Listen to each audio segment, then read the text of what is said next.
Well, greetings fellow Spyder riders. This is Dave of Ozarks Spyder Rides. And I've had some requests to do a video on how to remove the panels to do an oil change or to wire up a GPS or anything like that. And if you've just purchased a new Spyder, I know it's a little intimidating at first.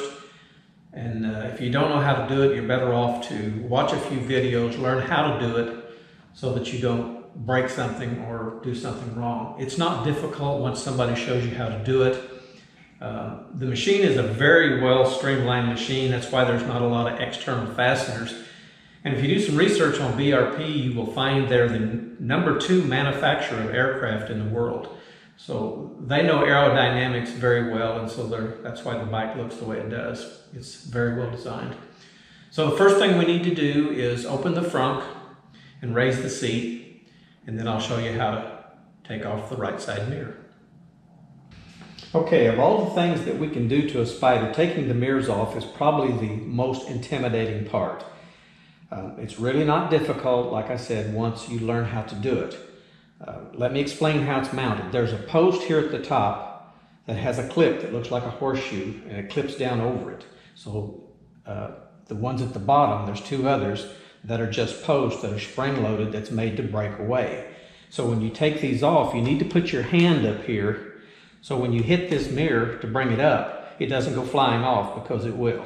Now it takes a pretty good lick to break these loose, but once you do it, that's all there is to it. See that horseshoe clip? That clips on this post, and these studs are just breakaway studs. So that's all there is to removing the mirror. Pull it out, remove your wire, and be careful that you do not let that wire slip back inside, because it's a little difficult to get them back out. Put a hairpin on it or a clothespin or something that'll hold it in place. Don't puncture the wires, but make sure they don't fall in.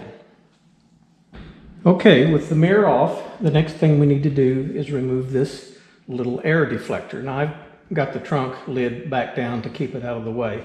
You like my little green clipper on that wire so it doesn't fall in. But these take a Torx 30, and they're real easy to remove. I see a lot of guys doing these with impacts, electric screwdrivers. I don't recommend doing that, especially putting them back on. Taking them off might be okay, but you can break this plastic stuff pretty easy. These screws will fall out, so be careful with them. Okay, the next step in the process is to remove this cover. In order to do that, we need a set of these goofy looking pin pullers. And there's different types of these. There's the little crowfoot type, and they work just as well. Sometimes you can't get leverage to get in there. And those plastic plugs will get damaged over time. Don't worry about it, they're replaceable. Now, when you try to take this out, it looks like it won't come out.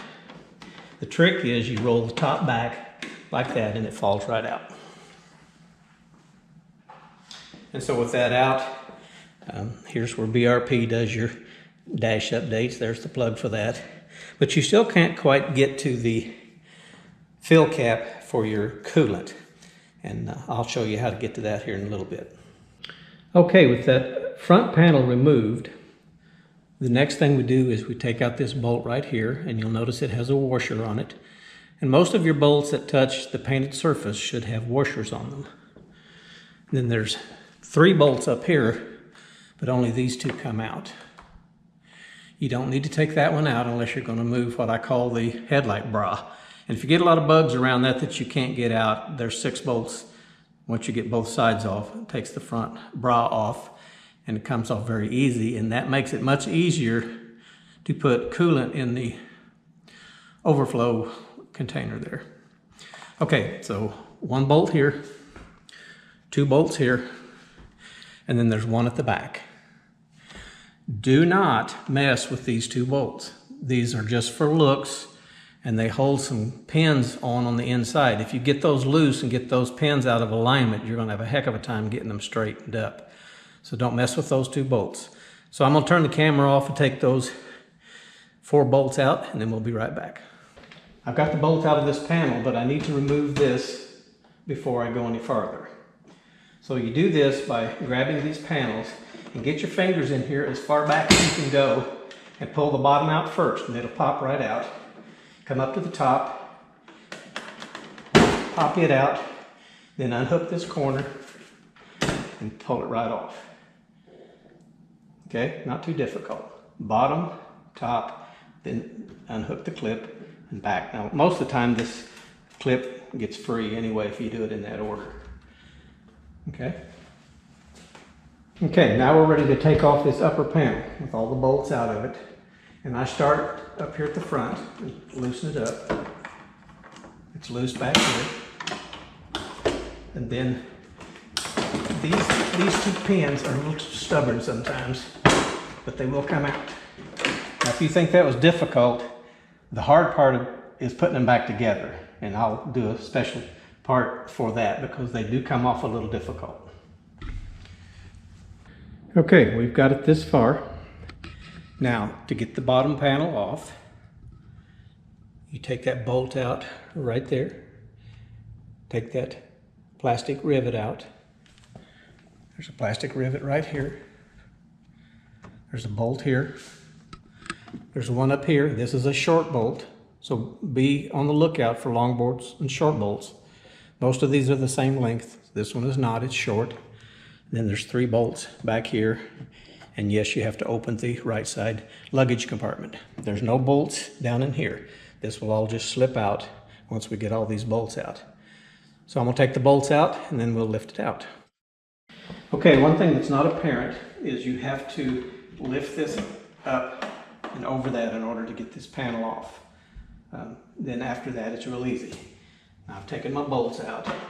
And this panel just comes off. The easiest one of all of them to take off.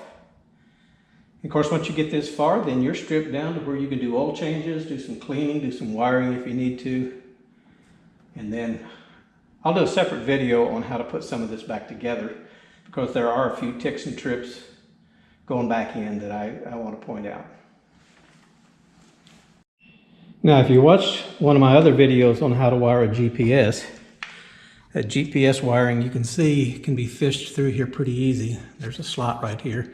I put tape around that GPS wire just to protect it, and then brought it down and followed this existing wiring harness, put the power pack right in there, converts it from 12 volt to 5 volt DC, come back, and then I wire tied my splice back to where the spare connector was. So if you didn't get that in the other video, I didn't have the panels off to show it, but now they're off and you can see it in all of its ugliness.